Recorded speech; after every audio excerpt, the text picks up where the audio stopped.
Yes, I'm here. Can you hear me? There. Excellent. You're going to talk to us.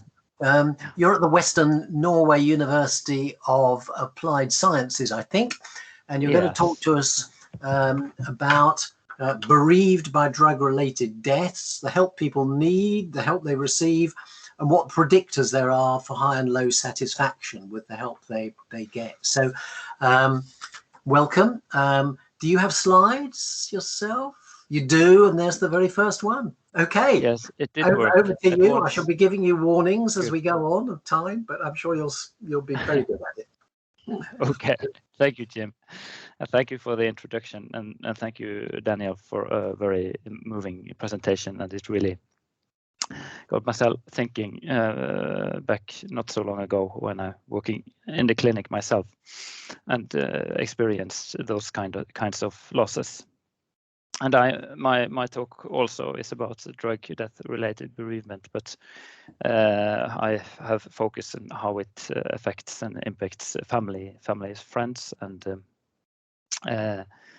children of people who have died by drug death-related bereavement. Yes, my name, yes, Oyvind Kalsaas.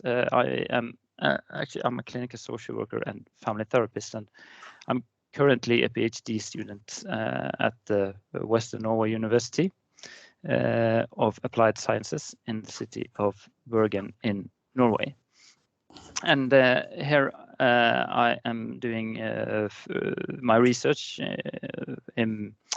together in a research project, a bigger research project that is called named the END project, which is translated to drug death-related bereavement and recovery.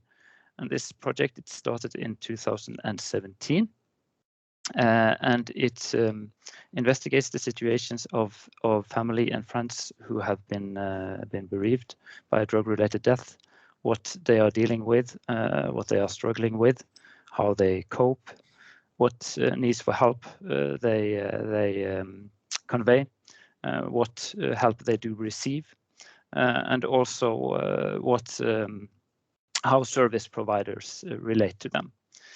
And my part of the project is concerning the needs for help and received help for those bereaved, these bereaved people. The END project is, I think it's currently the largest research project on this topic in the world now. And here are the project group. And there have been disseminated quite some publications now available on ResearchGate. And the study itself is divided into four parts, where one look at the consequences and strains on family members and friends. The second one looking at help and support. This is where my study is situated. And the third is concerning experiences before death and how the siblings experienced that period in their lives. And the fourth part of the study is concerning the service providers and how they relate to bereaved by drug-related deaths. The sample for the study sample, we have 255, here is actually 257 bereaved family members who have and friends who have answered the survey, and there are 47 who also have been interviewed. And in addition, there are also been made focus groups interviews with the professional service providers from 6 different municipalities. So there are 105 that have participated in those. And so the aim of the project is to fill in the knowledge gap concerning drug death-related bereavement. So a good place to start could be to look at what are the possible consequences of bereavement, and what are the knowledge status regarding bereavement by drug-related death. So we do know from the research that bereavement in itself can have a severe adverse health and social consequences and lead to higher levels of physical illnesses and also mortality. For example, parents who lose their children, and also widowers' lives and lifespans are affected. And we also know that some types of deaths lead to have more potential to lead to more severe consequences than others. There have been quite some research on suicidal deaths that shows that these kinds of deaths are harder often for the bereaved, and often they need more help. And then again, you have drug-related deaths, which is one type of unnatural death. And here are very few studies, and those that have been made are qualitative studies. And what they do show, and what Daniel also told in his presentation, is that the bereaved, they experienced stigma, they experienced a complicated emotion, blame, shame, guilt, also relief and anger, and difficult grief processes. And in addition, also many do experience complex social relations, how to talk about it, how to relate to other people regarding the death.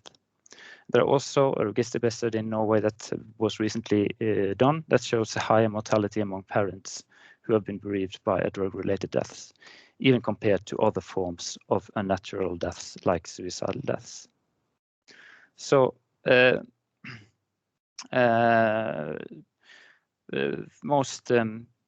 surely many of these bereaved may need some help to deal with the loss. And there have been some research on their needs and experiences with help. And these shows that there are a broad and changing needs for professional help across different relations to the deceased, not just parents, not just siblings, but also maybe extended family members and also friends of the bereaved. And the bereaved also report mixed experiences with help services. Often there are many services that are engaged, and they experiences that fragmented and confusing. Many studies from Norway and Denmark show that bereaved they lack unsolicited and proactive help, and they lack understanding from help services. And also what they say is if it's valuable in the help that's given is if help are given proactive, so that help services make contact themselves, and also a non-judgment counselor affects satisfaction with help. And so here are some of the important literature on the topic, and also the new thesis by Kristine Tillestad, one of my supervisors in the project.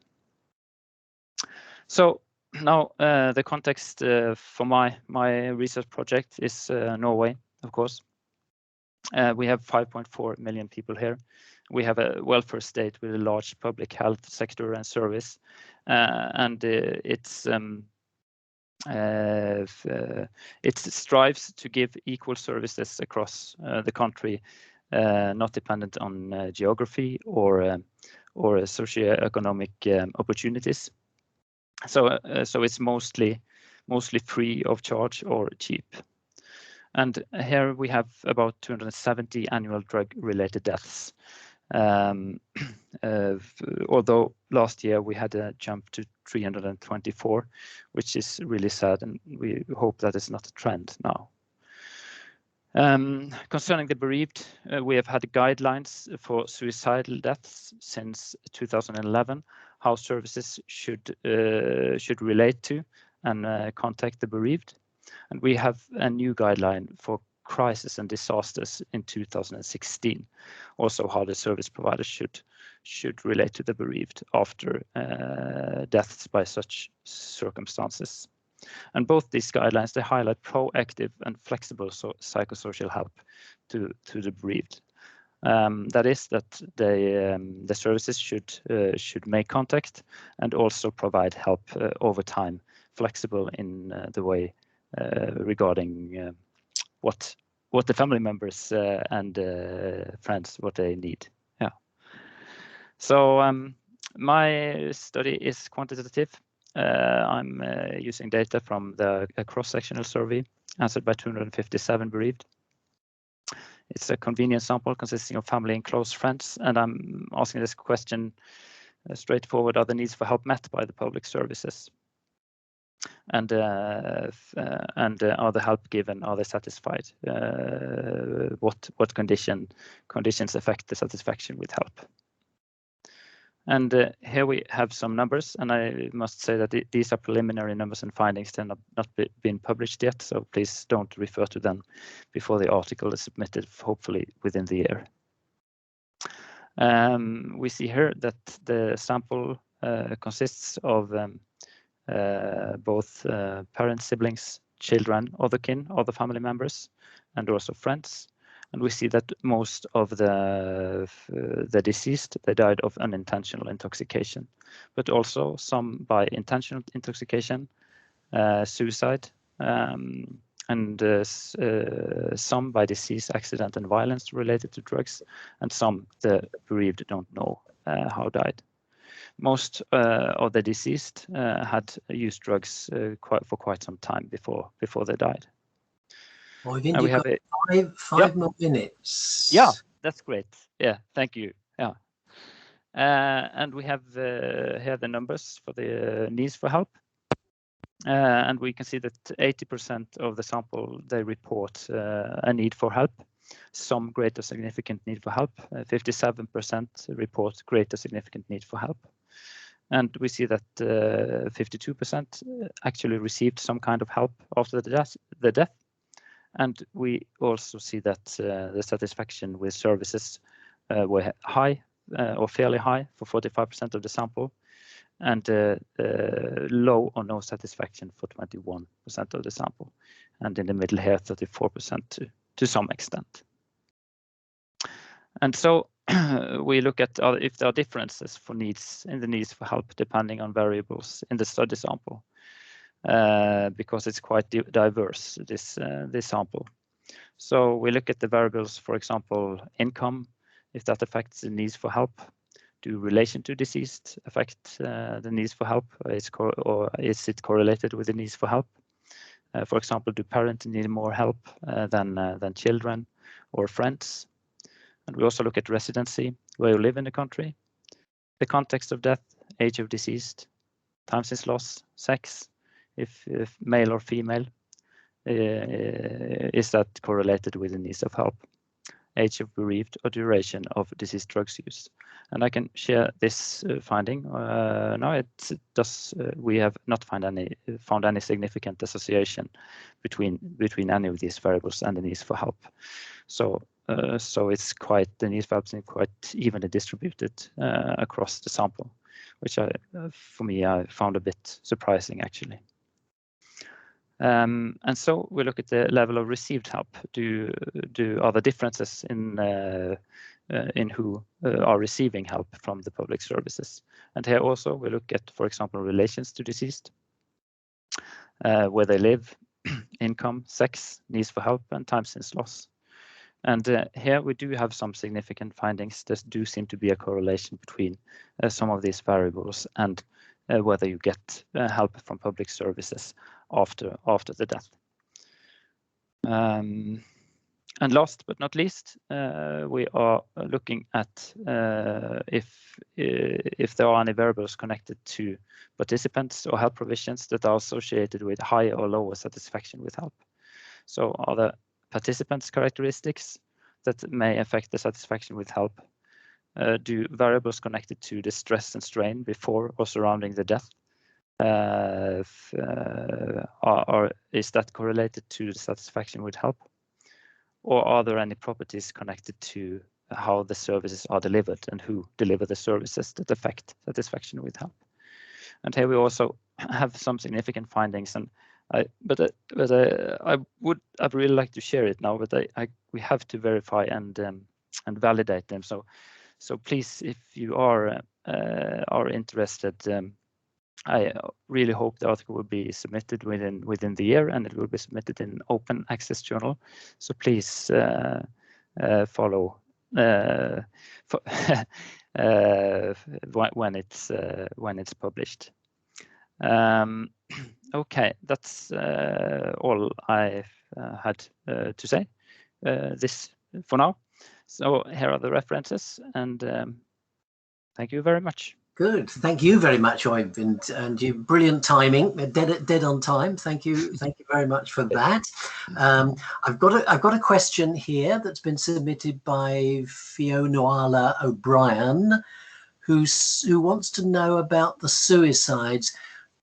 Were the intentional intoxication suicides always by poisoning? That was one question.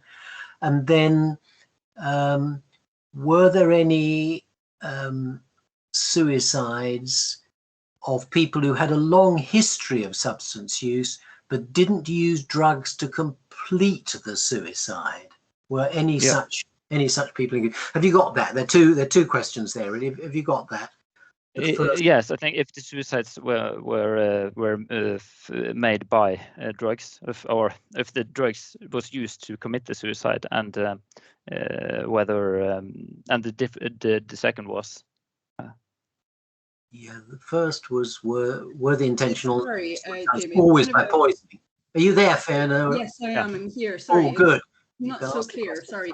So what I was wondering is, with the intentional intoxication, did you include people who completed suicide who were still in active use but didn't use substances to complete suicide? But obviously the suicide was part of their experience. It's a good question, but unfortunately we do not have the data for that, because we asked the sample is bereaved, and so they have reported that it was suicide, but not how the suicide was committed. So it could have been, but you just don't know. It could have been, absolutely, yes. So it's the bereaved interpretation of the situation that we have data on. Thank you. Good, thank you, Oyvind. I think we're running a bit over time because we started a little bit late this session, but so we're probably going to have to close the session. But Oyvind, it just occurs to me that this is a major study you've been involved in, isn't it? And you're still obviously analysing a lot of the data, and you're hoping for publication shortly and so on. So. It strikes me you're going to make a major contribution to this field. I mean, there's not a lot of work in the field, as you pointed out some of it to us. But it just seems to me you're going to add enormously to this. So we're really going to be looking forward to seeing your results. Yeah, thank you, Jim, and I really hope so, that it will be useful for you and for all the one who have experienced this kind of loss. I'm sure it will. Look, that's been a really interesting session. I think everybody would agree. We've had 3 really interesting papers. Judith, Daniel, Oyvind, thank you all very much. So I think we bring that to a close with thanks to everybody, and pass back to the organisers, Gallus, Richard,